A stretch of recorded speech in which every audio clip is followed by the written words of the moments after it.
Good day. Welcome to your news at noon on Kaieteur Radio. I'm Kevin Smith.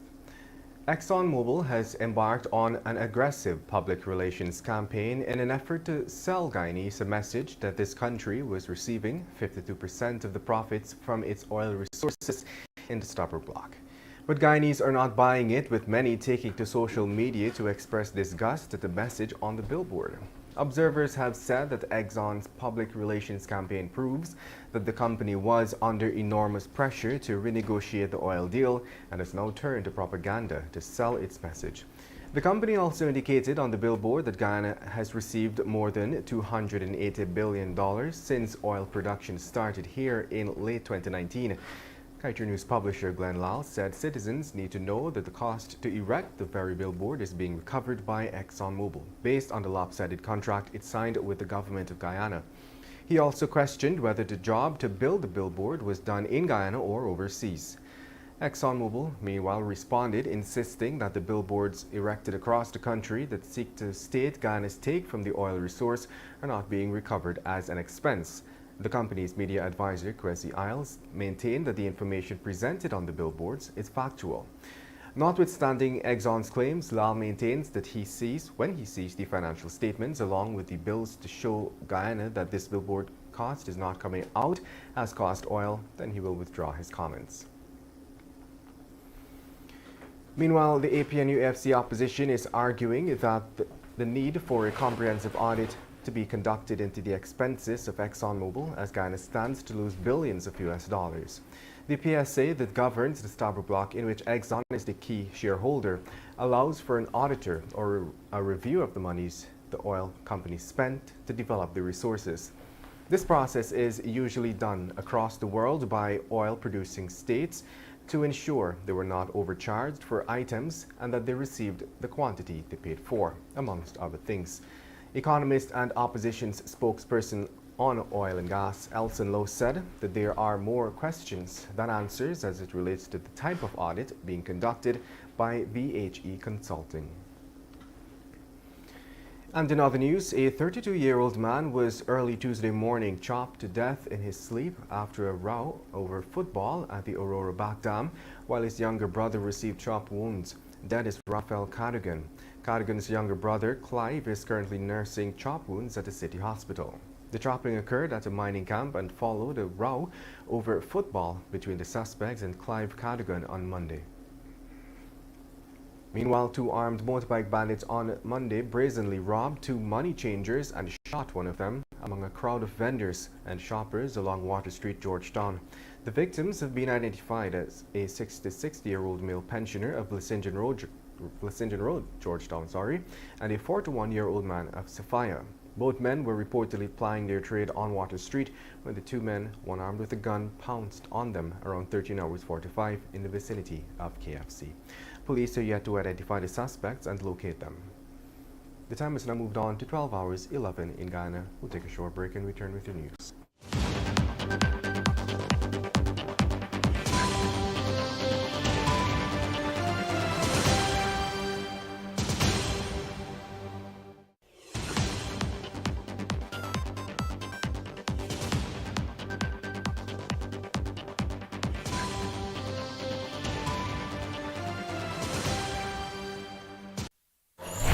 This Christmas, get the best deals at Digicel. Save big with up to 50% off selected handsets. Get the Logic L63 smartphone for only $15,000 or the Samsung A037 for $31,000. Plus, a free 30-day Prime bundle with the purchase of any smartphone to enjoy the things you love. Hurry in store for this limited time Christmas offer. Digicel. It's the Christmas that keeps on giving.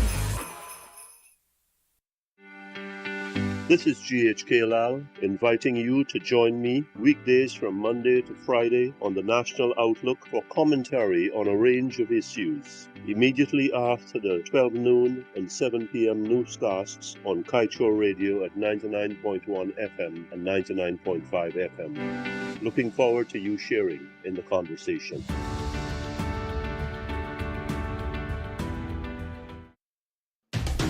Diana, join me on the Glenn Lal Show every Monday, Wednesday, and Friday at 7:20 p.m. and a rebroadcast at 11 a.m. The Glenn Lal Show, only on Kaieteur Radio, 99.1 and 99.5 FM.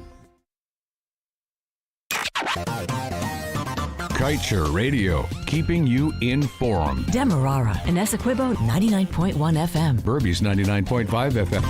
Kaieteur Radio.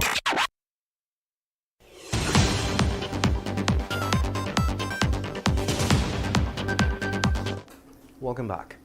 3 GCOM employees have refused to testify before the Presidential Commission of Inquiry into the March 2020 general and regional elections, despite being summoned by the Commission.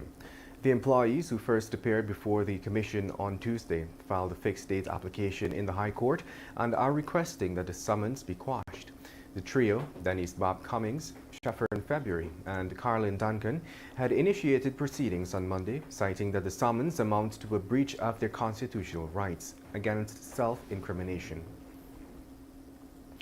Meanwhile, Amin Britton, a resident of Linden, has defied all odds and is scheduled to graduate this weekend when the University of Ghana hosts its 56th convocation exercise at the National Cultural Center. Britton, who has been blind since the age of 14, defied, persevered, and completed his degree in communication studies. He is the first person in his family to earn a university degree. The visually impaired man was diagnosed with glaucoma at the age of 2 and by age 6 had undergone several surgeries to have his sight. However, due to financial constraints, he could not continue the treatment. And moving on, Mohammed Ramzan Shahid, the man accused of colluding with Roshni Basdio to kill 85-year-old Samintra Saw, called Auntie Betty, has told investigators that he was contracted to kill the elderly woman but denied stabbing her. He had initially denied being involved in Saw's murder. However, on Monday, he reportedly told investigators that he beat her with a piece of wood. Saw's battered body was found a week ago with stab wounds and head injuries, lying in a blood-soaked bed at her bush lot, West Coast Berbice home. The Caribbean Advanced Proficiency Exam, or CAPE program, has been extended to the Rossignol Secondary School in Region 5. This is part of the Ministry of Education's efforts to expand the delivery of education across the country to ensure each child has access to educational opportunities. Minister Manik Chan said the Rossignol Secondary School is the third school to which CAPE program has been extended. The other schools are Anna Regina Secondary School in Region 2 and West Demerara Secondary School in Region 3. And it is time we close things off as usual with the page 7 of today's Kaieteur News.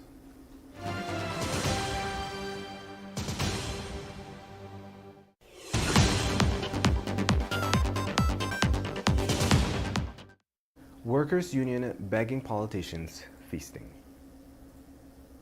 Guyanese workers are begging for a living wage. The best they can expect to get is a few more scraps. The ordinary Guyanese work beg to get by with a little dignity. Guyanese politicians and their families fatten themselves on the people's wealth. Guyanese workers can barely buy bread, struggle to pay their bills. Guyanese politicians feasting on champagne and cheesecake, and the richest ice cream. This is Guyana, the haves and the have-nots, the few that are banqueting, and the many living with an empty plate. And that brings us to the end of today's News at Noon. I'm Kevin Smith. Thank you for listening.